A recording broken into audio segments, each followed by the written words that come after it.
이번 10화로 시청률이 다시 한번 급상승하지 않을까 하는데요. 솔직히 이번 화 통틀어서 영우와 준호의 키스신밖에 기억이 나지 않을 정도로 강렬했던 회차였네요. 작가님은 매번 영우와 준호의 러브스토리를 그들만의 방식으로 잘 풀어내시는 것 같습니다. 영우는 차문도 열어주고 길 안쪽으로 걷고 짐도 들어주고 이번에는 영우가 데이트할 때 할 일을 목록으로 만들어 왔네요. 드라마를 볼 땐 몰랐는데 다시 보니 정말 재밌는 게 많더라고요. 돌고래 해방을 위한 2인 시위, 김밥 맛집 투어, 똑바로 말해도 거꾸로 말해도 똑같은 말 찾기, 천문대에서 별자리, 돌고래 자리 보기. 참 영우다운 귀여운 버킷리스트죠. 이 중에 두 개는 바로 실행에 옮겨지는 것 같습니다. 메인 예고편을 봤으면 많은 분들이 가장 기다리던 장면 중 하나, 바로 돌고래 모자를 쓴 영우가 아닐까 하는데요. 이건 아마 돌고래 해방을 위한 2인 시위인 듯 하네요. 그리고 한강에서 쓰레기 줍는 장면도 다음 주 정도에 나오지 않을까 예상해봅니다. 벌써 다음 주가 기다려지네요. 저는 개인적으로 6번 항목에 눈이 갔는데요. 제주도에서 382, 춘삼이, 복순이를 보기.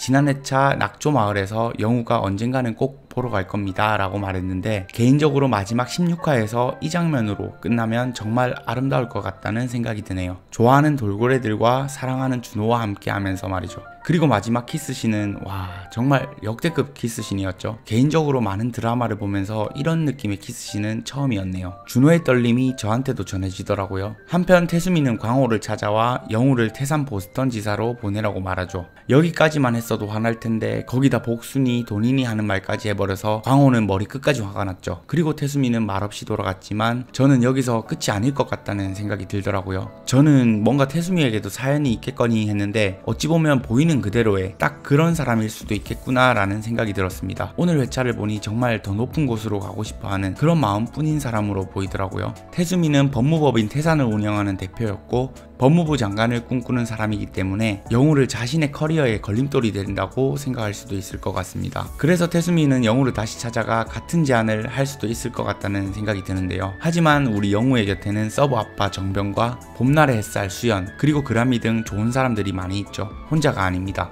그리고 이제는 내 편이 되어버린 든든한 준호도 있고요. 영우는 당연히 한바다에 남아서 자유로운 고래로 남을 것 같습니다. 다음 화는 로또 당첨금을 두고 벌어지는 법적 공방인 것 같죠. 예고편을 보면 세 사람이 함께 로또를 샀는데 그중 한 명이 로또에 당첨이 된 것 같은데요. 당첨이 되면 함께 나누기로 했지만 나누지 않아서 법정까지 간 것 같습니다. 근데 저는 법을 잘 모르는데 도박으로 딴 돈으로 로또에 당첨이 되면 인정이 될까요? 이 장면을 보면 로또에 당첨이 될 때 칩들이 깔려있고 도박을 하는 장면처럼 보이는데 뭔가 도박이라는 키워드가 법정 논쟁에서 주요 키워드 중 하나일 수 있지 않을까 생각해봅니다. 그런데 법정에서 일수라는 인물이 누군가에게 하트를 날리는 장면이 보입니다. 그리고 이혼을 하게 되면 당첨금을 나눠야 되나요? 라는 말과 뒤에 어떤 여성을 안고 가는 장면을 봐서 불륜을 저지르고 있을 수도 있을 것 같더라고요. 개인적으로는 로또를 나눠 가지게 되는 일수라는 인물이 변하게 되면서 벌어지는 스토리인데 회차마다 생각할 이야기들을 던져주시는 작가님을 봤을 때 뭔가 이 안에서 얻을 교훈 같은 게 있지 않을까 생각해봅니다. 저는 또 다른 리뷰로 돌아오겠습니다. 함께 정주행합시다.